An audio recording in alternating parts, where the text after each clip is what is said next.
अच्छे विद्यार्थियों, हम आपके लिए हर संभव प्रयास कर रहे हैं और आपको पता ही होगा, अगर आप नए हैं तो आपको बता देते हैं, हम आपके लिए रेलवे भर्ती परीक्षा, एनटीपीसी ग्रुप डी और साथ में अदर भर्ती परीक्षा में बात करें, एसएससी, बैंक, रेलवे और ग्रुप डी कह सकते हो, एनटीपीसी का तैयारी चल ही रहा है। तो रेलवे तैयारी आप करना चाहते हो दो भर्ती परीक्षाओं तो बता दें, हम इन दोनों के लिए हम आपको पिछली ईयर के प्रश्न जो एनटीपीसी का, ग्रुप डी का और हाल ही में जम्मू कांस्टेबल का, इन तीनों को हम प्रश्न आपको वीडियो के माध्यम से कवर करा रहे हैं। आप देखते चलिएगा और खुद समझ चलिएगा क्या पैटर्न फॉलो कर रहा है और किस प्रकार प्रश्न आएगा, कितने नंबर के प्रश्न आएंगे, क्या क्या प्रक्रिया होगी तीनों परीक्षाओं में।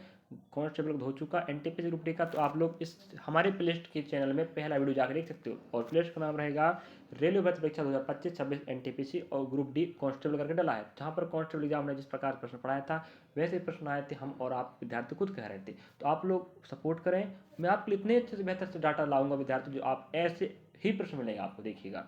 और विश्वास के साथ पढ़ें और अपने साथियों के पास साझा करें जो विद्यार्थी पढ़ना चाहता है, फ्री ऑफ कॉस्ट, समझे। चलिए, तो आपको बता दें, अभी हम आपको मैथमेटिक्स का ग्रुप डी के प्रश्न दिखा रहे हैं, समझे। हम वीडियो के पहले बता दिया करेंगे किस चीज़ का है, ग्रुप डी का है कि एनटीपीसी का है कि जीके जैसे कि किस चीज़ का क्या है, समझे, कि कांस्टेबल का है जो हाल ही एग्जाम हुआ, समझे। हम तीनों के प्रश्न कवर का ध्यान रखें। अभी मैंने एक हफ्ते कम से कम कह सकता हूँ, एक हफ्ते मैंने आपको कांस्टेबल का प्रश्न कवर कराया है, उसके पहले मैंने एनटीपीसी ग्रुप डी का प्रश्न कवर करा, अभी आपको मैं अभी ग्रुप डी का मैथमेटिक्स चल रहा है, समझे। चलिए, तो देखिए चलते हैं, देखिए पहला प्रश्न क्या कहता है, आप देखिएगा लास्ट तक देखिएगा, हम आपको टॉप 10 प्रश्न कवर कराएंगे और लास्ट में आपको खुद देखिएगा कि खुद बोलिएगा कि क्या प्रश्न ऐसे आए थे। हाँ, चलिए देखिएगा, आप देख पा रहे होंगे, यदि 8:9 समानुपात 24:y हो तो y का मान ज्ञात कर। देखिएगा, इस प्रकार से प्रश्न हल करने के लिए आपको कुछ नहीं करने का, यह समानुपात का प्रश्न है, इसमें आपको मध्य पदों का गुणनफल, तो 9 × 24 इक्वल 8 × y, मतलब मध्य पदों का गुणनफल और बाह्य पदों का गुणनफल आपस में बराबर होता है, समझे जी, याद रखिएगा। अब देखते, 8 तेरी 24 और 9 तेरी आपका 27 हो जाएगा, इसका मतलब हुआ y बराबर कितना आ गया 27। ऑप्शन नंबर आपको सेकंड मिल रहा है, ना मिला। चलिए, ऐसे कीजिए विद्यार्थियों, बस इस कॉन्सेप्ट को याद रखें, अगली बार ऐसा प्रश्न तो बना लीजिएगा, है कि नहीं। चलिए, और नोट डाउन अवश्य कीजिएगा नोटबुक में, जिससे आप रिवाइज कर सको। अगला प्रश्न देखिएगा, और आपको मैथमेटिक्स, रीजनिंग, जीके के तीनों पोर्शन कवर हो रहे हैं पर डे, समझे। 2 अंकों वाली एक संख्या में दहाई के स्थान पर एक मौजूद अंक, याद रखिएगा। देखिए, हमें कह रहा है 2 अंक वाली संख्या होनी चाहिए जिसके दहाई के में मौजूद अंक और इकाई के स्थान पर मौजूद अंक का 2 गुना है, मतलब ऐसी संख्या चाहिए जो 2 अंक वाली है, ठीक है। ये इकाई, ये दहाई होता है, दहाई में जो संख्या है वह इकाई का 2 गुना है, ठीक है। और साथ में यदि अंकों के स्थान को आपस में बदल लें, इकाई को दहाई की इकाई में, तो इस प्रकार बनी संख्या मूल संख्या से 9 कम हो जाती है। तो मूल संख्या ज्ञात करें, देखिएगा समझा के बता देते हैं आपको। कहने का मतलब ये है, अगर आपका ऑप्शन चौथा है तो बात लागू होनी चाहिए शर्त। हमें क्या था, 2 अंकों वाली है, हाँ है, ऑप्शन सभी 2 अंक वाले हैं, है। इकाई दहाई, इकाई से 2 गुना है, हाँ है, सही बात है, मतलब यही आंसर है, पहली बात। नेक्स्ट, इन दोनों को आपस में बदल दो, 1 2, तो नई संख्या बनती है। अब देखो, जो मूल संख्या है वो नई संख्या जो है मूल संख्या से क्या 9 कम है, बिल्कुल राइट, यही बात तो कह रहा है, हाँ कम है, 21 ही आंसर है। 21 का दहाई का अंक इकाई से 2 गुना है, प्रूफ हो गया। साथ में 2 गुना हो गया, ठीक है। और आपस में इकाई दहाई को बदलने पर जो बन रहा आपका 12, ये 21 से कितना कम है, 9 कम है, यही तो बात कह रहा कम है, इसका मतलब आपका आंसर आएगा 21 ही, समझ गए। चलिए, इस प्रकार से आप देखिए कितना अच्छा कॉन्सेप्ट का प्रश्न आया था। अगला प्रश्न देखिएगा आप लोग, क्रम से आपको प्रश्नों के माध्यम से डाटा मिलती रहेगी, नोटबुक नोट डाउन करते रहें और रिवाइज करने के लिए नोटबुक तो बनाना पड़ेगा। चलिए, एक समलंब चतुर्भुज की बात कर रहा है, ध्यान रखें। तो समलंब चतुर्भुज जिसका क्षेत्रफल हमने देखे रखा है 160 सेंटीमीटर स्क्वायर, यदि इनकी समांतर भुजाओं की लंबाई क्रमशः 20 सेंटीमीटर और 12 सेंटीमीटर हो तो समांतर भुजाओं के बीच की लंबा दूरी ज्ञात करें। देखिएगा, बहुत शानदार प्रश्न पूछा है आपका, रखें 2D का प्रश्न भी आएगा, 3D का भी प्रश्न आएगा, याद रखिएगा। जो कांस्टेबल में कुछ टॉपिक ऐसे थे मैथमेटिक्स के जो आपको नहीं आए थे मैं बता चुका हूँ, वो आपको एनटीपीसी ग्रुप डी के प्रश्न मिल जाएगा।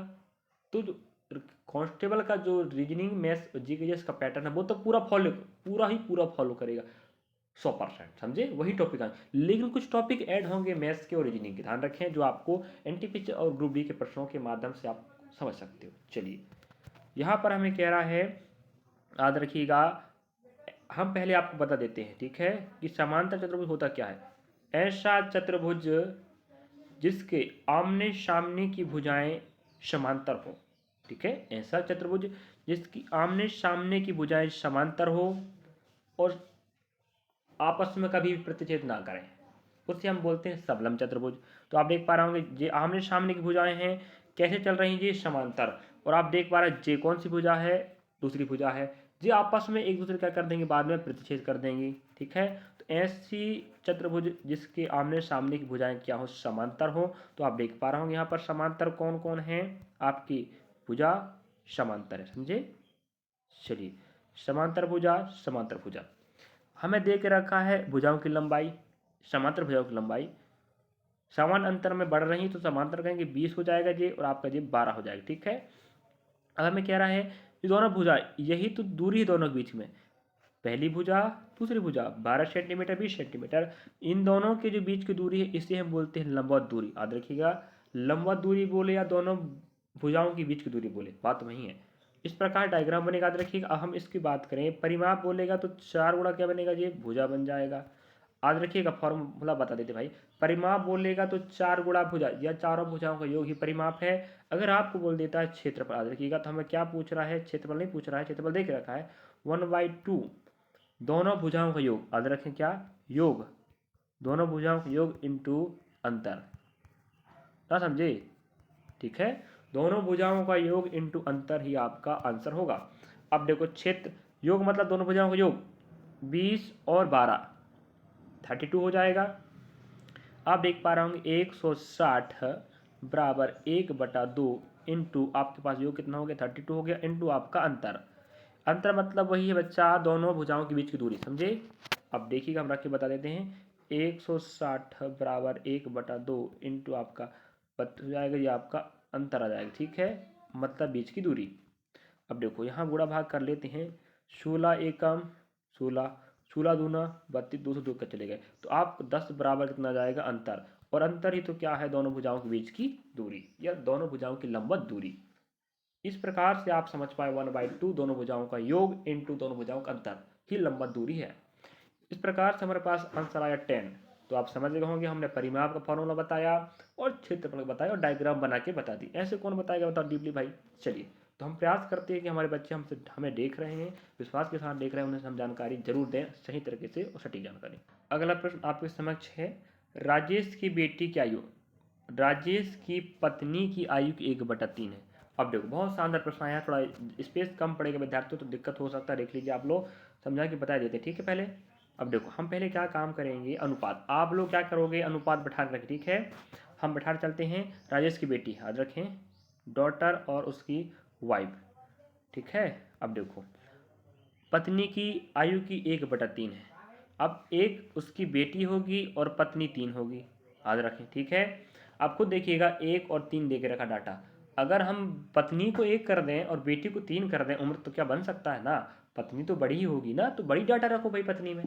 तो एज के हिसाब से आप खुद दिमाग लगाओ, बच्चे तो थोड़ा छोटा ही होंगे ना, तो भाई हम कहते हैं बच्चे छोटे हैं, मतलब आपका कितना जाएगा 1, ठीक है। चलिए जो आपका डॉटर और उसकी वाइफ का अनुपात हो, याद रखिएगा, मैं नहीं जानता, ठीक है, मिटाते चलूंगा मैं। चलिए अब कहता है राजेश की पत्नी की आयु, जो वाइफ है और ये राजेश है, ठीक है, आयु की 3/4 है, मतलब आपको पता हमेशा पति बड़े होते हैं एज में, तो आप देखिएगा बैठाने की बात कर रहा हूँ, तो यहाँ 3 पत्नी हो जाएगी, 4 उसका पति हो जाएगा राजेश, इसको भी याद रखें, ठीक है, जिस प्रकार डाटा लिख ले लीजिएगा। आगे बढ़ते हैं, नेक्स्ट देखिएगा। अब हमें कहता है राजेश की आयु और उसके पिता की आयु, ये राजेश हो गए, उनके पापा जी हो गए। अब आपको पता पापा जी तो बड़े होंगे, तो राजेश 3 होगा, तभी तो पापा बड़े होंगे भाई, ना होंगे। यदि राजेश की पिता की आयु 60 वर्ष, अब देखो, अब हमें देखो अनुपात आप निकाल चुके होंगे, देखिएगा समझाते चल रहा हूँ भाई, ध्यान रखें, ये राजेश हो जाएगा, जिसके फादर हो जाएंगे। अब हमें पता है कि राजेश की आयु 3 अनुपात में है, पिताजी की 5 है। अब हमें क्या कह रखा है, असली अनुपात, सॉरी, पापा जी तो 5 अनुपात में है, लेकिन रियली आयु कितनी है, 60 है। अब हम कहते हैं 5 का पहाड़ा पढ़ेंगे 60 में, तो कितने बार जाएगा, 12 बार, मान लो 12 बार गया। तो जितने बार गया है मतलब उतने ही बार गुणा हुआ होगा, तो यहाँ गुणा तो यहाँ गुणा कर दो भैया, तो 12 दिए 36, मतलब पप्पा जी आपके 60 हैं, तो राजेश 36 का होगा, याद रखें 36 का। अब हम लेके चलते हैं उसकी पत्नी और राजेश का, तो जो राजेश हो जाएगा उसकी वाइफ हो जाएगी, है कि नहीं। राजेश आपको पता है अनुपात कितना देके रखा था, राजेश उस पत्नी का, राजेश का 4 था, पत्नी का 3 था। अब आपको पता है कि राजेश की आयु रियली में 36 है, तो 9 गुणा 36 बनेगा, यहाँ भी 9 गुणा कितना बनेगा, 27 बनेगा। ठीक है, जितना गुणा यहाँ तो उतना गुणा यहाँ भी करना, 27, मतलब पत्नी कितने हो, 27 हो गई। ठीक है, अब आपको पता है उसकी डॉटर और वाइफ का अनुपात कितना था आपका, 1:3 था। जब पत्नी 27 की है तो देखिएगा जे 9 गुना होगा, ठीक है, तो यहाँ पर 9 गुना हो जाएगा, तो देखिए 9 एकम 9, तो मतलब डॉटर की उम्र कितनी है, 9 वर्ष है। इस प्रकार से हल करना पड़ा था, याद रखिएगा। एज का प्रश्न आएगा, मैं बता चुका हूँ मैथमेटिक्स रीजनिंग में। अगर आपको दिक्कत हो रहा है कि सर कौन कौन से अध्याय के प्रश्न आएंगे, मैथ्स में, रीजनिंग में, जीके जीएस में, साइंस में, या किस किस टॉपिक का प्रश्न आने वाला, तो आप कमेंट कीजिएगा, मैं आपको अलग से वीडियो बना के बता दूंगा। बाकी अगर आप समझने का प्रयास करोगे तो प्रश्नों के माध्यम से ही समझ सकते हो कि कौन सा टॉपिक का, किस अध्याय का कौन सा टॉपिक कवर कर रहा, समझे। और बाकी अगर दिक्कत होता है तो कमेंट कीजिएगा, हम आपको अलग से भी सिलेबस का वीडियो बना देंगे पूरा, ठीक है, सिस्टमेटिक। अगला प्रश्न आप देख पा रहे हो, आंकड़े हमें यहाँ दे के रखा है, और हमें यहाँ पर क्या पूछ रहा है, माध्यिका। अगर आपको पता होगा तो कल हमें एक प्रश्न आया था बहुलक वाला, देखिएगा, अगर आप देखे होंगे पिछला वीडियो तो पता होगा भाई, नहीं देखे तो कहाँ पता होगा। तो वही तो बोलते हैं ना, आपको सिस्टमेटिक एक के बाद एक वीडियो देखिएगा, आपके पास डाटाओं का गट्ठा हो जाएगा, भंडार हो जाएगा, आपके पास कॉन्सेप्टों का भंडार हो जाएगा, प्रश्नों को हल करने का तरीका हो जाएगा। आप देख तो रहिएगा। बहुलक एक क्या होता है, बहुलक, और एक होता है माध्यिका, और एक होता है माद।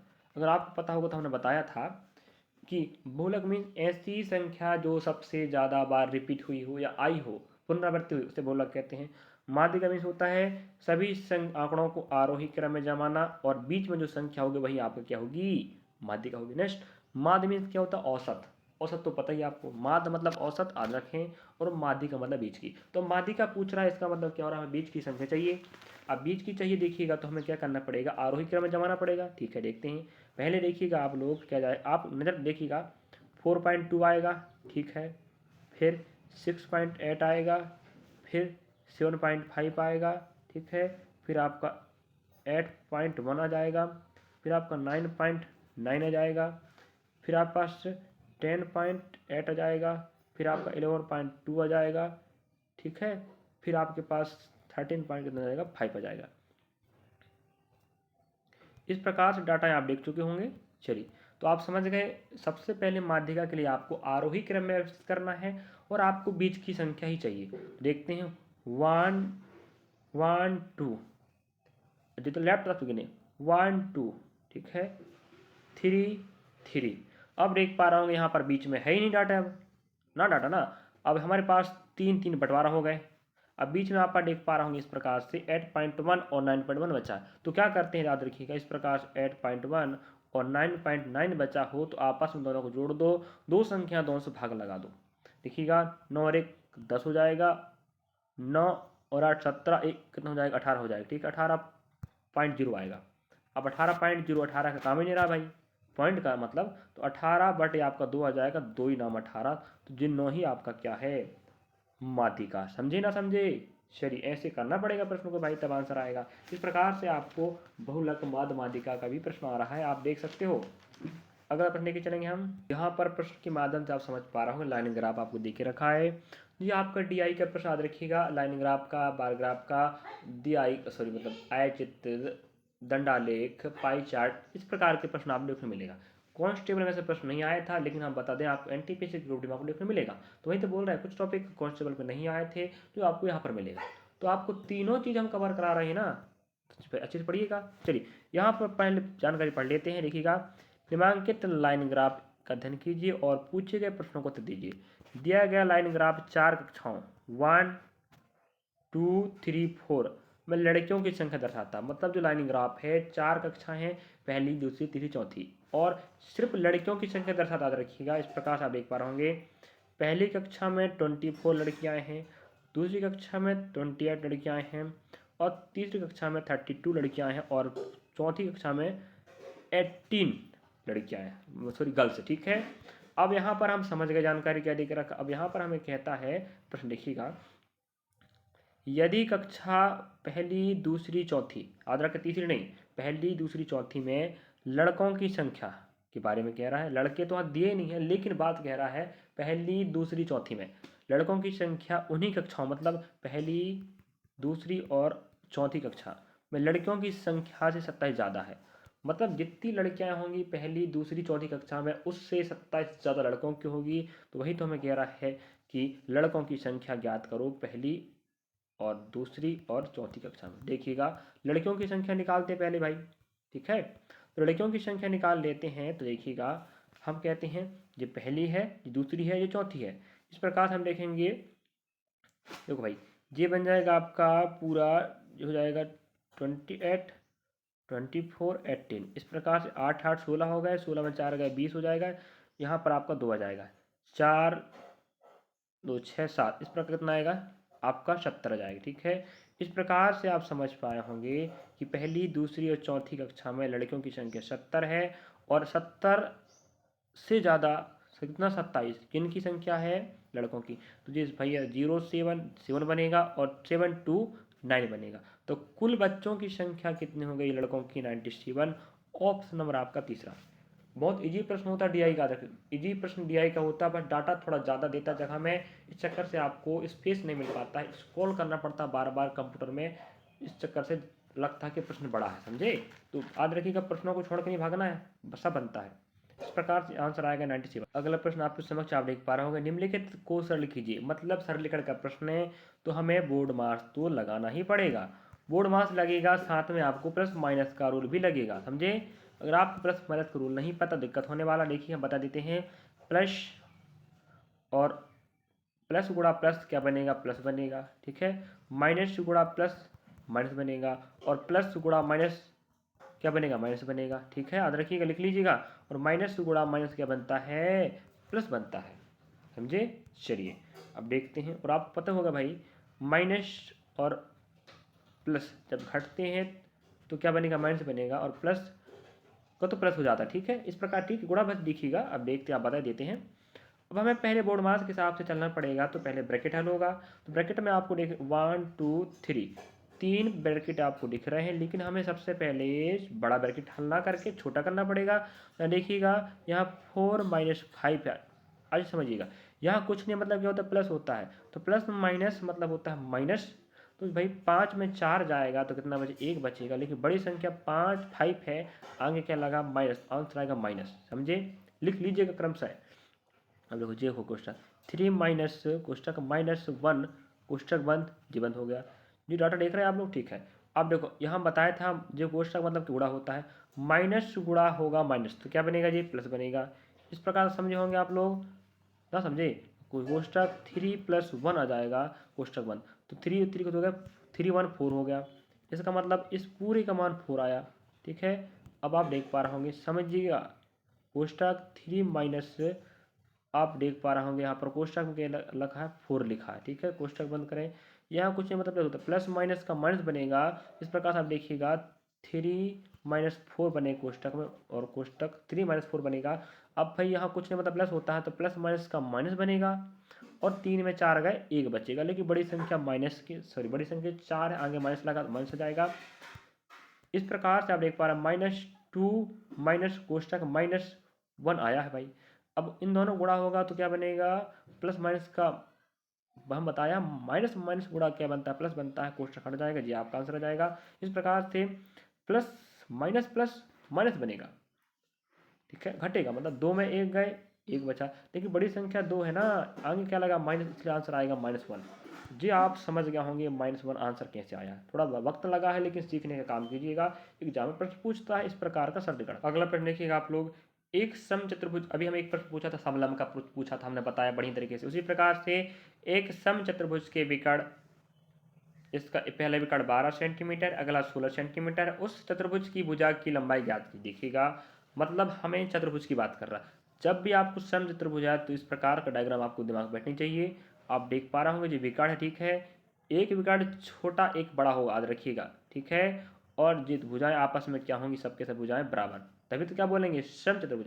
अगर आपको प्रश्न पूछ लेता परिमाप तो क्या बोलते 4 गुणा भुजा, ठीक है, या चारों भुजाओं का योग, ऐसा ना बोला है। तो हमें क्या पूछ रहा है कि भाई एक विकर्ण 12 है, हम एक काम करते हैं, ये आपका 12 होगा, याद रखिएगा। अगर 12 पूरा विकर्ण 12 है तो भाई याद रखिएगा ऐसा चतुर्भुज जिसके चारों भुजाएं बराबर होती हैं और विकर्ण एक दूसरे को 90 अंश पर प्रतिच्छेद करते हैं। कितने अंश पर? 90 अंश पर प्रतिच्छेद कर, याद रखिएगा। जो आप डायग्राम देख पा रहे होंगे ये चतुर्भुज है। अब यहाँ जो प्रतिच्छेद हो रहा है यहाँ पर, ठीक है, कहाँ पर? यहाँ पर प्रतिच्छेद हो रहा है, ये 90 अंश का एंगल बनेगा। दिख आपको सही दिख ना रहा होगा लेकिन 90 अंश का बनेगा, याद रखिएगा। और जो विकर्ण होते हैं एक दूसरे को समान लंबाई में प्रतिच्छेद करते हैं, आप समझिएगा, ठीक है।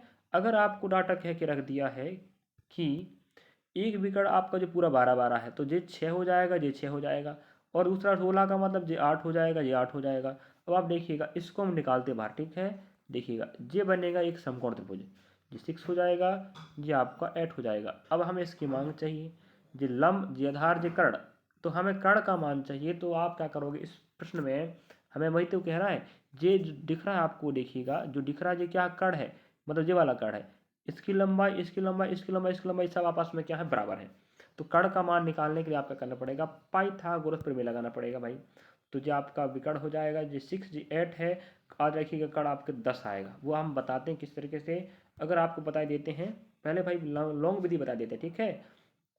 देखो अगर कर्ण का मान नहीं पता तो कर्ण का वर्ग बराबर आप पास कितना रखोगे, आधार का वर्ग प्लस ऊंचाई का वर्ग, जिसे लंब का वर्ग कहते हैं, ठीक है। आधार का वर्ग कितना था आपके पास, 8 था, 8 की पावर 2 प्लस आपके पास 6 की पावर 2 रहेगा, ठीक है। इस प्रकार देखिए 8 ये 64 हो जाएगा आपके पास, और जे 6 36, इस प्रकार से 64 36 जोड़ोगे कितना बनेगा आपके पास 100 बनेगा, याद रखिएगा। यहाँ कर्ण लगा था, कर्ण में वर्ग था, जब आप वर्ग हटाओगे तो अंदर रूट लग जाएगा, तो 100 का वर्गमूल कितना 10 बनता है, तो कर्ण का मान कितना आ गया 10 आ गया। मतलब क्या हुआ कि इस इस भुजा का मान 6 था, लंब का, आधार का 8 था, 10 का मान, कर्ण का मान कितना आ गया 10 आ गया ना, समझे। तो इस प्रकार से हमें समकोण त्रिभुज में पाइथागोरस प्रमेय लगा के भुजाओं का मान निकालना पड़ता है। और उसी तरीके से और बताएं हम आपको कि और कैसे हल कर सकते थे, तो याद रखिएगा हल करने का तरीका और क्या हो सकता था, 6 8, याद रखिएगा जब पहली संख्या सम हो और आपको दूसरी भी, सॉरी पहली भुजा सम हो और दूसरी भुजा भी पता हो और तीसरी भुजा निकालना हो, याद रखिएगा तीसरी भुजा हमेशा दूसरी से 2 ज़्यादा होती है, याद रखिएगा। और हमने पिछले पार्टों में शायद जब भी पढ़ाया हो, लेकिन पढ़ाया है कि त्रिप्लेट का नियम, याद रखिएगा। त्रिप्लेट का नियम अगर आपको पता होगा तो आप निकाल सकते थे आंसर 6 8 और 10, समझे। चलिएगा अगला प्रश्न लेके चलते हैं। अगर नहीं पता त्रिप्लेट का नियम तो आप लोग कमेंट कीजिएगा, त्रिप्लेट बता दिया जाएगा अलग से। अगला प्रश्न आप देख पा रहे होंगे, हम टॉप 10 प्रश्न कवर कराते हैं, पता है तो लास्ट तक देखिएगा। मैथ्स का रीजनिंग का टॉप जी के जेस का आपका 25 या 20 प्रश्न मिलेंगे। एक व्यक्ति ने एक बैंक से 14% वार्षिक ऋण ब्याज की दर से ऋण लिया, 5 वर्ष बाद उसे ब्याज के रूप में 7,000 रुपये चुकाने पड़े, तो ऋण का मूल ज्ञात करें, मतलब मूलधन ज्ञात करें, मतलब पी ज्ञात करें, प्रिंसिपल ज्ञात करें। अब देखिएगा हमें एसआई की बात कर दिया, एसआई की बात करें तो 1 साल का ब्याज कितना 14% है, तो आर इंटू टी करेंगे तो हमें 5 साल का ब्याज परसेंट निकल जाएगा। अगर आपको 1 साल का ब्याज पता 14%, हमें 5 साल का चाहिए, तो आर गुणा टी 5, 14 पंची 70, मतलब 5 साल का ब्याज परसेंट आएगा भैया 70%, ठीक है। अब देखो 70% कहते हैं 70/100 है, ठीक है। नीचे वाला पी होता है, ऊपर वाला ऐसा ही होता है, ऐसा ही मतलब कितने साल का 5 साल का। अब हमें दे के रखा है 5 साल का ब्याज कितना है 7,000 है, 1 1 7 एकम 7, कितना गुना 100 गुना, इसका मतलब है 100 बार में विभाजित हुआ, मतलब होता है कि गुणा 100 हुआ होगा नहीं है। उसी प्रकार ऊपर भी 100 गुणा तो नीचे 100 गुणा, तो देखिएगा आपस में गुणा कीजिएगा तो कितना बनेगा 4 जीरो, मतलब 10,000 आपका क्या था पी था, समझे। तो ऑप्शन आपको कहाँ पर मिल रहा है, ऑप्शन नंबर दूसरे में, जी आपका आंसर हो जाएगा। इस प्रकार हल करना पड़ता है। अगला प्रश्न देखिएगा, एक डिब्बे में 10 रुपये 20 रुपये 50 रुपये के नोटों की संख्या क्रमशः अनुपात में 3 5 7 है। डिब्बे में कुल नगद राशि 3,360 है। अब हमें क्या देखिएगा 20 रुपये के नोटों की संख्या बताओ क्या रहा है। अब देखो 20 रुपये के नोट की बात करें तो आप देख पा रहे होंगे अनुपात में उसका मान कितना 5 है, 5 रुपये है, फिर सिक्कों की संख्या कितनी 5 है, तो हमें 20 रुपये नोटों की संख्या चाहिए। तो 20 के नोट मतलब 5, 10 के नोट मतलब 3 और 50 मतलब 7। तो हमें जो भी आंसर मिलेगा 5 के पहाड़े मिलेगा, क्योंकि सिक्कों की जो नोटों की संख्या अनुपाती मान 5 है 20 के। तो 20 के पहाड़े में पहला, दूसरा, तीसरा, चौथा सब के सब ऑप्शन आ रहा है, छटने वाले नहीं है।